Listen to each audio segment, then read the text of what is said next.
Greetings, everyone. This is Richard Solomon. We're jazzing it up today on Taking Care of Business. That song you hear in the background, that very cool song, that's a song called Along the Path. And just give you a quick taste of that because that is the name of the album, or CD, because I don't know if they make albums anymore, that we're going to discuss today with Linda Presgrave and Stan Chovnick. So check this out for just a couple of seconds.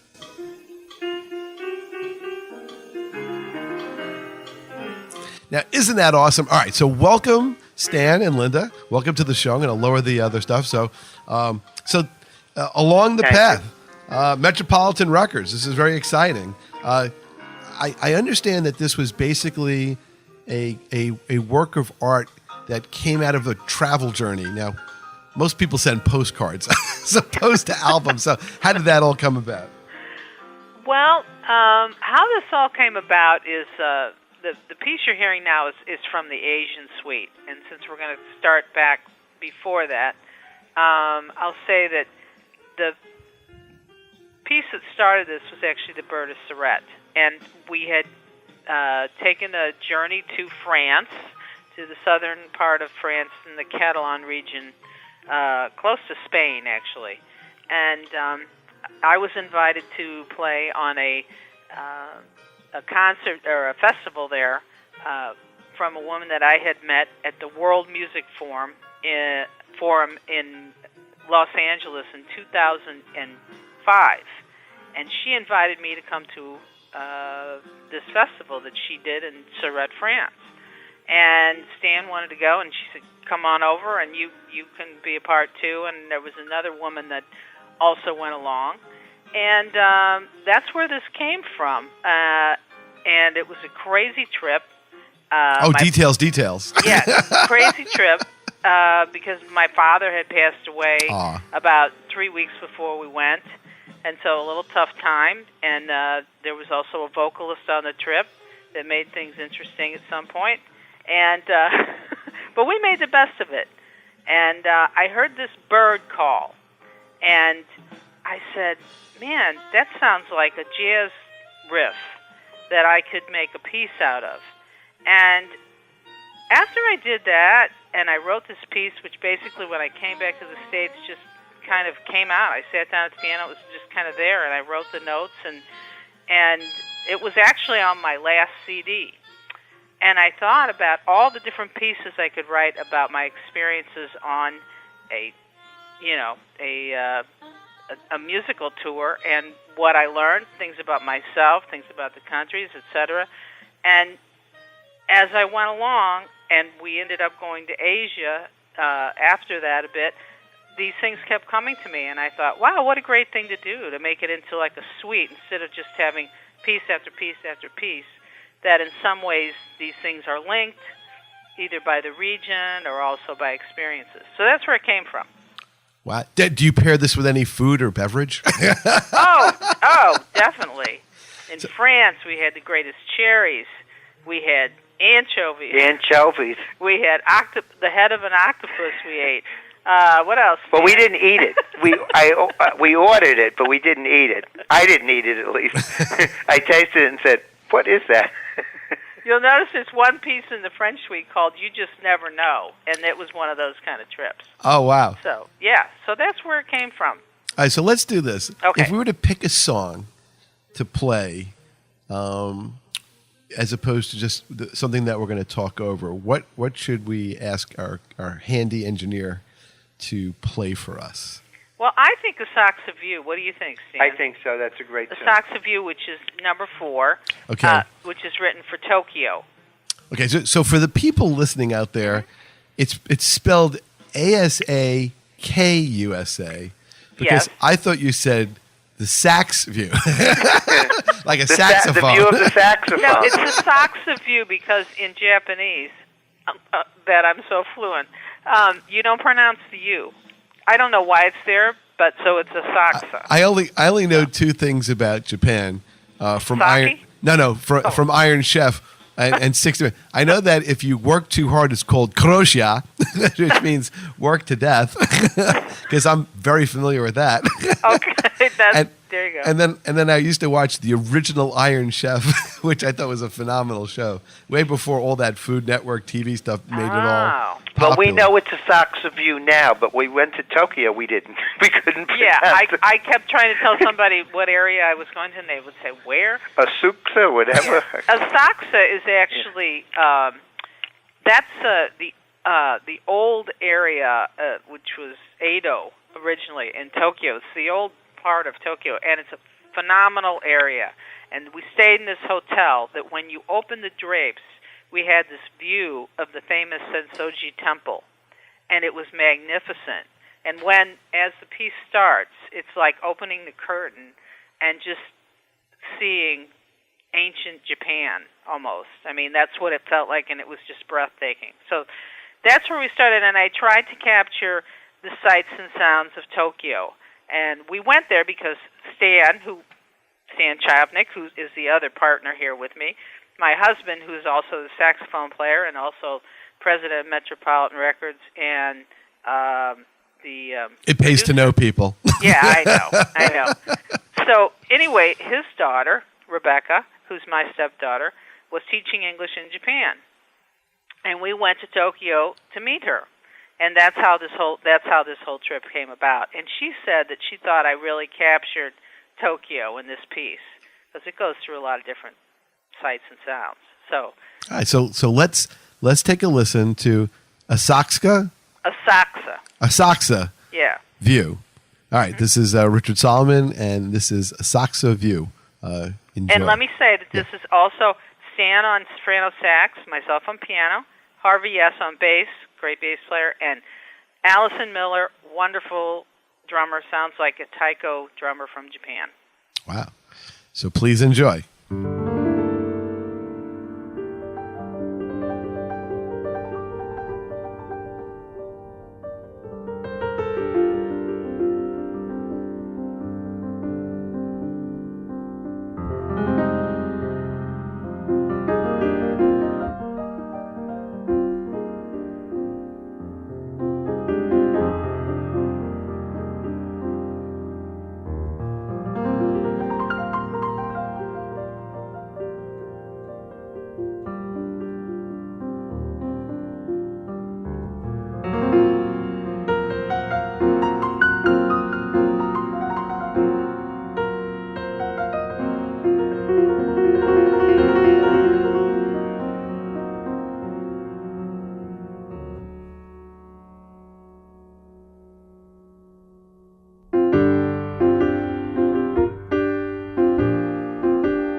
So we are talking with Linda Presgrave and Stan Chovnick, Metropolitan Records, the new album, Along the Path, which is an incredible jazz collection. We'll be right back. So keep it locked here, and thank you for listening to Taking Care of Business.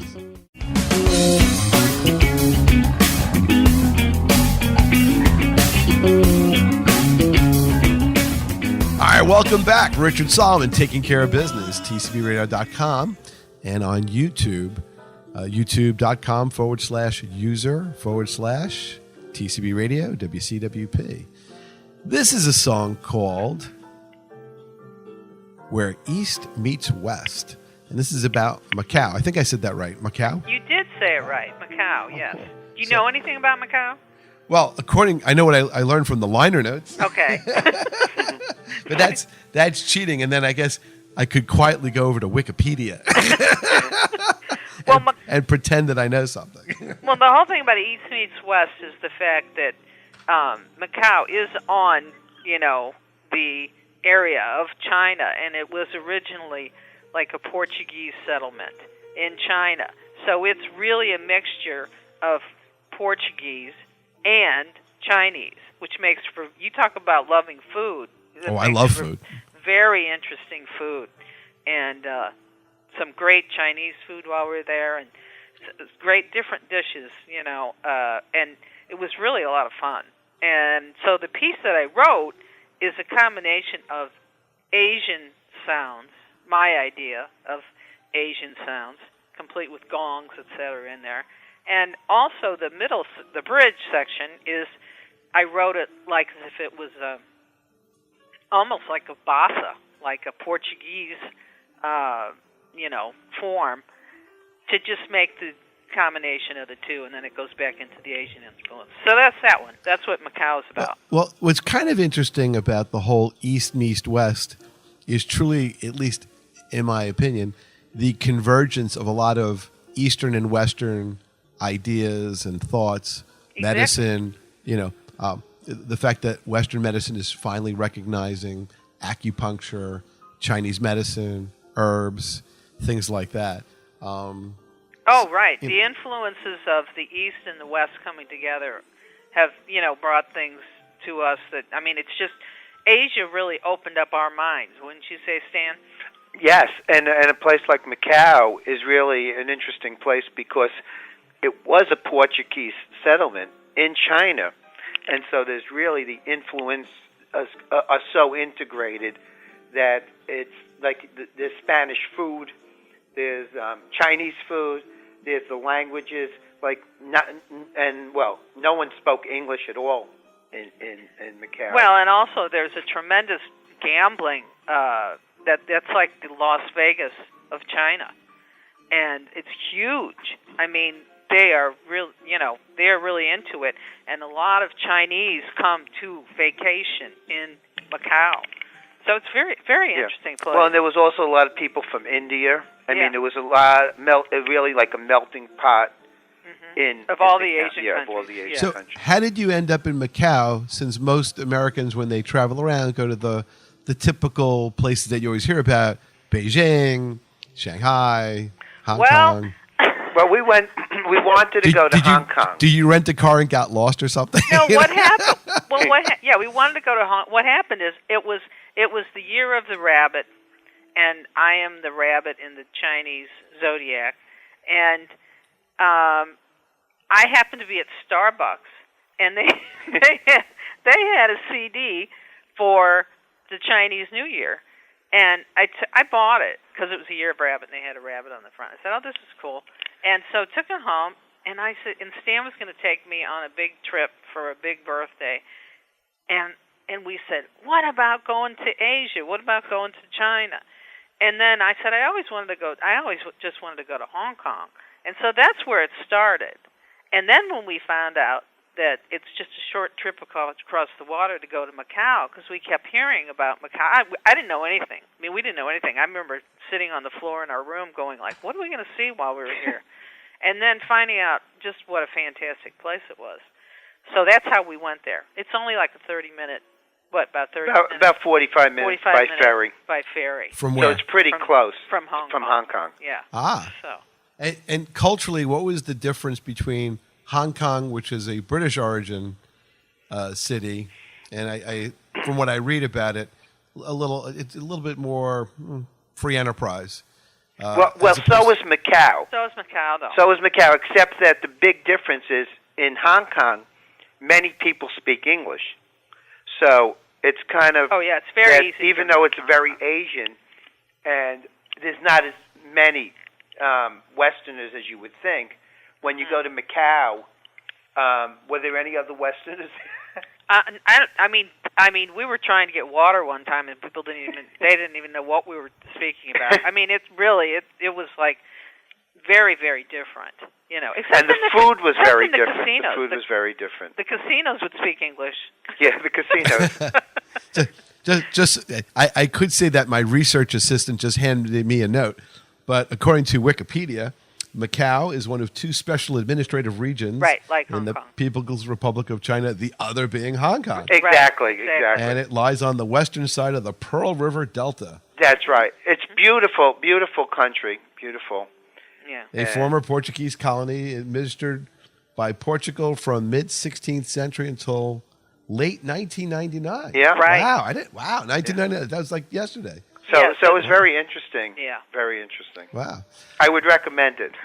Now, you know what would be kind of interesting is if you have sort of or maybe on the Metropolitan Records website, maybe photos that would accompany like the CD, so then when people are looking more about the album, they can see some of the places that inspired some of the music. That's true. So, yeah, that's a good idea. Well, the one thing I was going to say when you were mentioning about the postcards is that when Linda and I were just saying this the other night, whenever we're listening to one of these tunes, like where East meets West, it brings back very vividly this experience of being there. So it's a great thing to have. It's almost like you're reliving the trip just by Linda's compositions, which makes you feel like you're back in Macau or you're back in Japan or whatever. It's just like the way she wrote the tunes just really capture it. And I just feel like every time I listen to it, it's just like... It brings you back? Yeah, definitely. So maybe we should call the album Time Machine.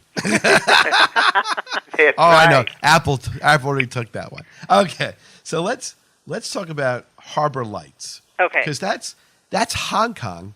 Mm-hmm. So we really so it's interesting that probably the two most Western places that you could possibly meet in China, you visited and wrote about.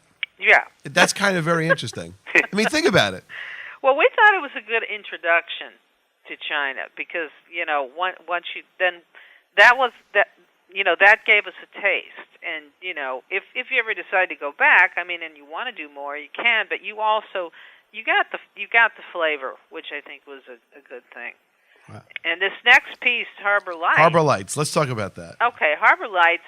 Well, Hong Kong has a jazz festival, but their jazz festival it's really like a smooth jazz festival, which smooth jazz almost doesn't even exist as a genre anymore in our country. But they seem to like that. Now, like you take Tokyo, or you take if you take Tokyo, they're serious jazz fans there. Japan are wonderful jazz fans. I mean, they seriously respect you for being a jazz musician, which is quite a change. You sound like Rodney Dangerfield. I don't get no respect. I don't get no respect. But I forgot where I was going with that. You talk about respect, and that in Japan they really Hong Kong. Recognize you. Yeah, so Hong Kong. So I wrote like a kind of a real soft rock. It's kind of like just a real easy soft rock tune, and I can, feel being on the ferry going across from place to place, and the harbor is just fantastic in Hong Kong. And they have a light show every night. And the harbor is like it's a beautiful, beautiful view of the lights in Hong Kong every night. And we were in the hotel, and they had a restaurant on the top floor, and you just could sit there and watch the light show and the lights. It's really, and you talk about really food. Oh my gosh, Hong Kong. Oh, tell me. Incredible. Chinese food is just unbelievable. But they feature Asian food from Vietnam, from Thailand, from India, from wherever you can think of, Japan, Taiwan, whatever. They really feature all of the Asian food, and it's just magnificent. Really, really, really good. Wow. So let's, I guess, if it's okay with you, maybe we should play a little Harbor Lights and have our listeners get a little taste of the harbor, the lights, and the whole experience of being in Hong Kong. Sure. All right. So this is Harbor Lights. The album is Along the Path. Linda Presgrave, Stan Chovnick, Metropolitan Records, and with their permission, we're going to play this song. So enjoy.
Now that was just beautiful. I noticed that it was smooth.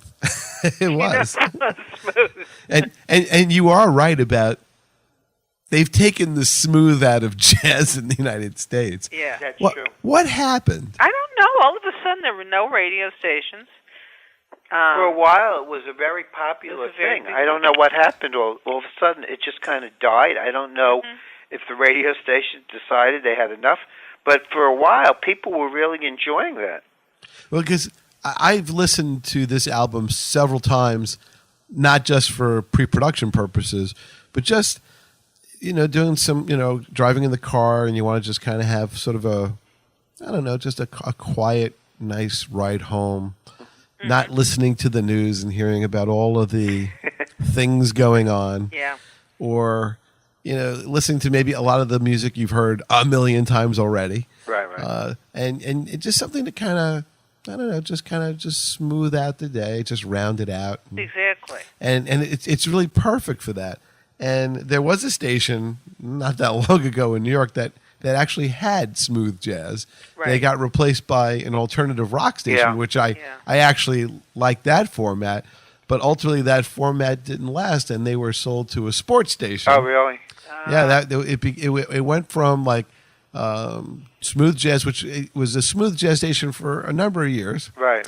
It then went to probably for maybe just under a year, or maybe even a lot less than a year. They had a really nice format of sort of new active rock, which was great because considering that the classic rock format is kind of tired. It's kind of nice to listen to something that's new from new and upcoming artists. And then all of a sudden one day I read in the radio trade papers that gone. And they were taken over, and then it became like one of those 24-hour sports things. Yeah. And like, wow, that's so the two music formats were killed. Yeah. And it's sad. And there's really not a lot of jazz on the radio, really. No. And that's a shame because I think that a lot of music of all kinds needs to be played. And it seems like the dial over, and this is just an opinion, but this is my opinion, so I don't get sued, is that there's not enough variety on the radio. No. Well, you see, I went in 2005 and played on it was a women's music concert from, and Stan and I both went to Italy. Stan went 3 times. I went 4 times. Is that right, Stan? That's right. That's you right. went one more than me. No, but I'm trying to think. And I played on this. This woman has a foundation in Italy that she catalogs music by women from all over the world. And so we went there, and she invited us back, etc. And she invited me to play on this music, the World Music Forum in Los Angeles. It was the first time that organization was ever met in the United States. And the whole conference, it was people like bigwig people in music from all over the world came together. And you know what everybody was talking about? How American pop music had taken over the world. Their indigenous music in these countries and everything was even, it was waning. Like, the young people didn't even know it. They were trying desperately to keep just the cultures going in all these different countries. Let me keep you right there. We're going to take a quick break because when you're on Taking Care of Business, the time just flies. So it flies. So hang in there. Keep it locked in. We'll be right back.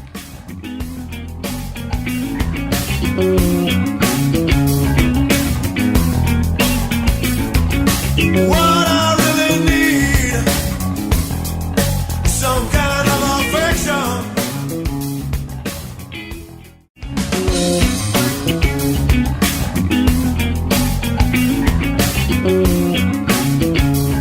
Richard Solomon, Taking Care of Business. If you are just joining us, my very special guests, who are friends of the show because they've been here before, is Linda Presgrave and Stan Chovnick.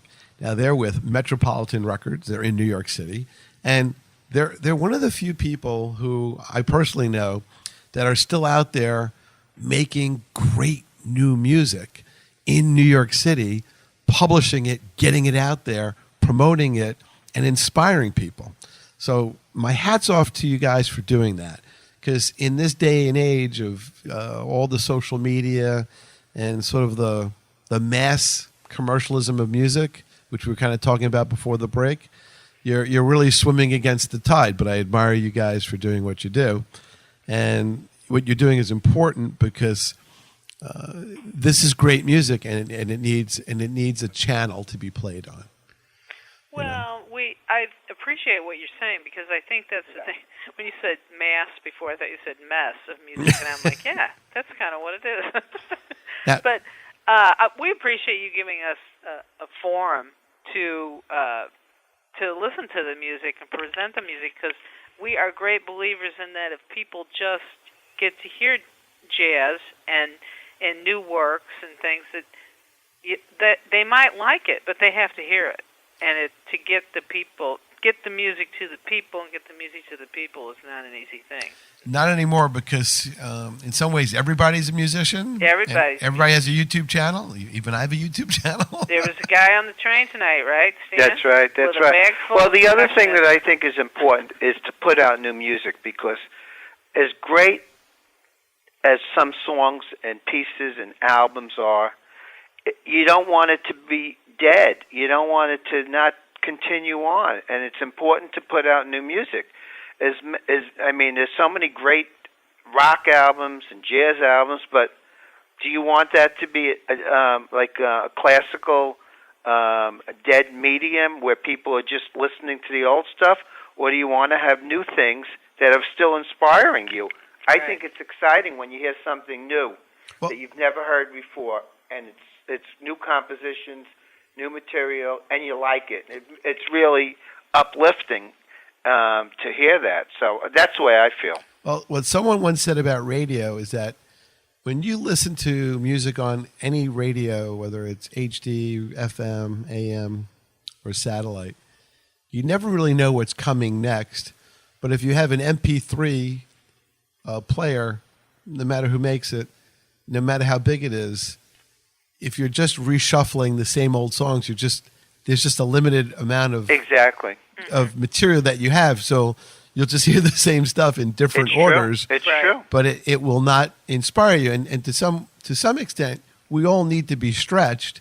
And let's face it, look how many people are inspired by others to create music. It's true. It's true. Now, just a little bias here. My mother worked for New York Jazz and Philharmonic way back when, and worked for Norman Gans. I remember you saying that. Yeah, right. so I have to replug my mother, because the parent company. Well, she did an important thing, and she knew, she actually was one of the people who handed Ella Fitzgerald her paycheck, which was kind of cool. And she knew she did a lot of things involving the touring and royalties, and this was all done on accounting paper before. Computers and stuff like that. So anyway. Crazy, yeah. All right, so we're going to move on to France. Okay. All right, France. Now,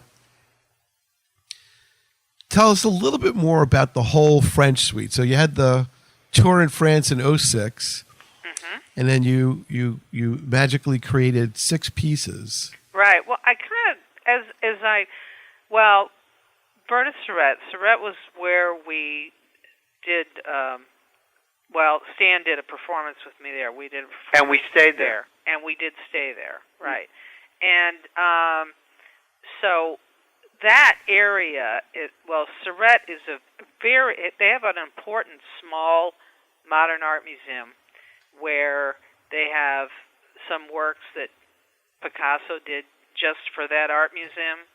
And he was actually in Surratt living with some other cronies of his in the very early 20th century, and hanging out there. And the place where they hung out is still there, the coffee place. And one of the pieces I wrote also, Place Picasso, which is later on, which has 3 sax players dueling, would you say?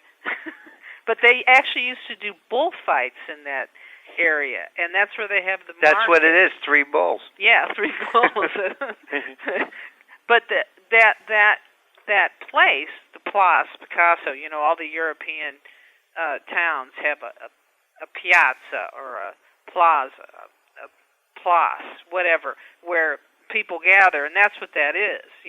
They gathered there, and so between the Bird and then this whole area where all this activity always was, it was a really vibrant small town with a lot of culture.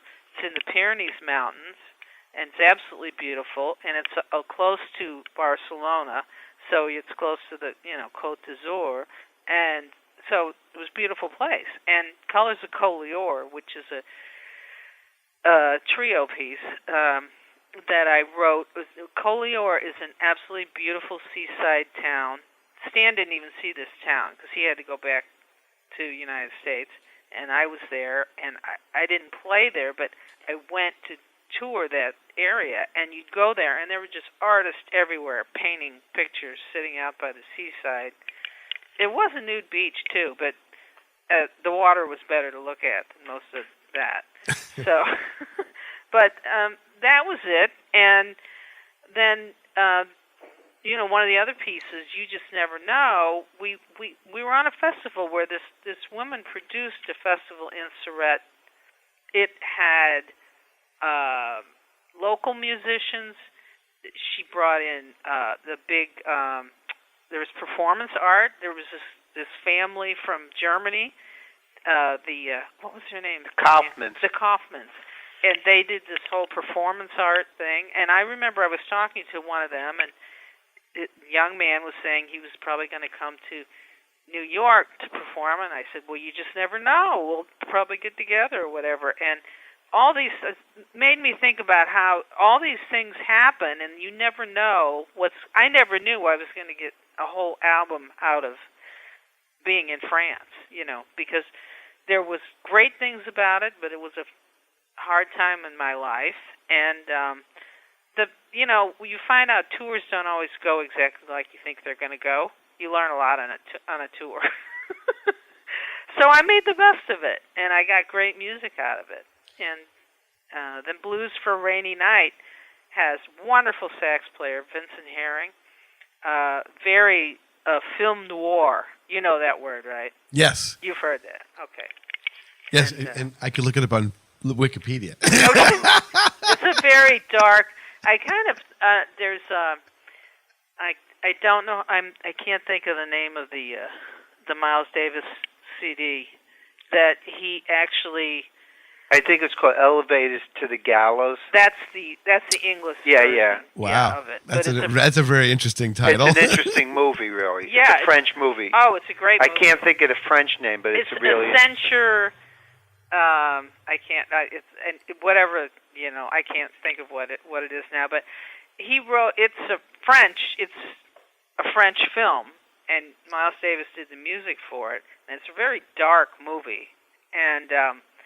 this is kind of a dark piece, too. So that's kind of how all this thing fit together. There was the bird, and there was the people, and there was the beautiful scenery, and there was the heavy, rainy night where Stan had to go home, and I was still there, and, a little bit of sadness, and having lost my father, and all this kind of stuff. Yeah, sorry and about then, that. The excitement of the plaza, of the Place Picasso, of Picasso hanging out with his friends in this same place where we're playing, and thinking of bullfights and all these things. It was just, I don't know, made a big impression upon me, and I just kept coming. I've still got 3 more tunes I could write from there. Wow. So. Well, maybe that's the bonus download on the website. There you go. Now, just for the people out there listening, okay. Everything that Linda has just said is all kind of summarized in Wikipedia, which is really interesting because the region around Surrett is a major fruit producer, particularly famed for its cherries. Yes. Right. And the first of the season's pick are by local tradition sent to France's president. Oh, wow. Wow. I like that. They have a cherry festival every year, right. And it features cherry beer and cherry pit spitting. I knew those French were high class people. And they talk about the Musée d'Art Moderne, which has numerous Picasso paintings, and including the famous bullfighting bull series. There you go. And the museum features paintings by Chagall, Matisse, Herbin, Soutine, and some Impressionists. And the Museum of Musical Instruments opened in May of 13. I like that. Oh, wow. Oh, wow. I didn't know that. And the annual bull running festival is known as La Feria, where young bulls, usually with their horns blunted, it says, run through the streets, corralled by a group of highly skilled camogue horsemen and I'm women. glad we weren't there I'm then. glad we missed it. It's always held near Bastille Day, according to this. And then they have a market. So you saw it all. I mean, you saw the whole thing. And then we stayed in the town. And then you made the soundtrack to go with it. Right. I made the soundtrack. Right. Now, when you're sitting there, you must have a unique position as someone who's not from there to create the soundtrack. Now, what do the local people think of the soundtrack when you play it for them? Well, I haven't played it for them yet. So I just got finished recording all of this, So it's going to be interesting. I plan to try to market it in a lot of ways, and I plan to contact people from all the different cities that I wrote about, and, hopefully somebody will get excited and take me up on something and say, hey, why don't you come over here and play this? Well, So also, we'll see. How about this as a marketing gimmick? How would you like a smooth jazz fight song? A bullfight. like for A bullfight song. Right, That's right. Right, like like marching band stuff. As the people are getting gored, they're listening to some light, relaxing music. Well, that's film noir. Isn't that film noir right there? Yeah. Yeah, there it is. So let's talk, because this is flying. Let's talk about all the people who were the musicians. Okay. All right. So obviously we have you. So you did piano and you were the composer. And how many songs didn't make the album? What do you mean? In other words, you know how there's you create a whole body of work and then you kind of pare it down? Or did everything make it? Everything made it, really. Okay. We had maybe one more tune or something that we could have possibly put on, but we didn't need it. And we, something that we recorded, we have. If later we want to do something, we have it, or add an additional tune somewhere. But no, pretty much, I got this concept going, and then it started to all fall in place, and so pretty much everything made it. All right. Harvey S. Yes. Does Harvey have a last name? Harvey S. S is Harvey's last name. Harvey is one of the finest jazz bassists, I think, around today. He's a as you listen to the album, you hear what an incredible musician he is. He plays bass solos like you think you're hearing a cello or something, and yet he still can, when you just need him to be playing a solid bass line or whatever, he's there. He's a great musician. He goes by Harvey S. because his last name, his real last name was Schwartz, and it was spelled, there's a lot of ways to spell Schwartz, and he got really tired of people messing up his name and losing out on work and everything else, and he finally said, you know what, I'm just going to be Harvey S. So there it is. There you go. See, there's always an interesting story behind things. That's true. All right, Allison Miller. Miller. You don't see a lot of female drummers out there. She's an incredible drummer. Well, you actually do see a lot of female drummers. It's just that people still think it's an anomaly when they see it. They think like, "Oh my goodness, it's one." But if you start really watching, even a lot of the rock bands now, they're more and more. There are more and more drummers who are great drummers who happen to be women. How's that? Okay. Well, Allison also, besides being an incredible jazz drummer, has played and toured with many big rock groups. What's her name? Annie DeFranco? Annie DeFranco, sure. She's played with a lot of people. She plays with a lot of groups. Yeah. She's always touring. And she's toured with great jazz artists too, and she's been cited in Downbeat on the top list for instrumentalists and stuff. She's been on the drummer polls, and she's been for the new artist, but also on the regular drummers list too. She's excellent. And She really is, yeah. she adds a lot to the CD, and she's very musical, and she's just so much fun to play with too. And she did the gongs? There's gongs, and there's gongs and bells and taiko drumming and the saxa view, and Wow. she really brings it all. All right, so and Stan, you were the soprano sax? Yes. So, and you played on a lot of the album. Well, Linda writes a lot of compositions, thankfully, with me in mind, and she knows... He pays the rent. She knows the kind of music that I like to play, and she writes compositions that really, fit with my style. So it's a lot of fun to do that. And a great collaboration. Yeah. Yeah, we work together well. We enjoy playing together, a lot. And, it's fun to write. I have to, when you go to write for an instrument like soprano sax, you have to make sure of the keys to make sure things can work, too. So if you want a certain sound or whatever, you have to make sure you write it in the right key for the instrument, too. So it's interesting. And then we have Todd Herbert on tenor sax. Yes, Todd Herbert's actually a great tenor sax player, and he's recorded 2 CDs on Metropolitan Records. MetropolitanRecords.com? Yes. Got to go check that out. Absolutely. And it's actually Metropolitan Records NYC.com. MetropolitanRecordsNYC.com. My apologies. Right. Yeah. I'll make sure I get that right on YouTube. And Todd's a great player, and he's recorded two phenomenal CDs on the label. And in the liner notes, which I don't have because I'm looking at a CD that has the shrink wrap on it, but it says the person that wrote the liner notes, Scott Yanow, who's a great jazz author and critic. Author of 11 books. Yes, and he says, how did he say it, Stan? On You Just Never Know. Todd solo was worthy of Coltrane. Worthy of Coltrane.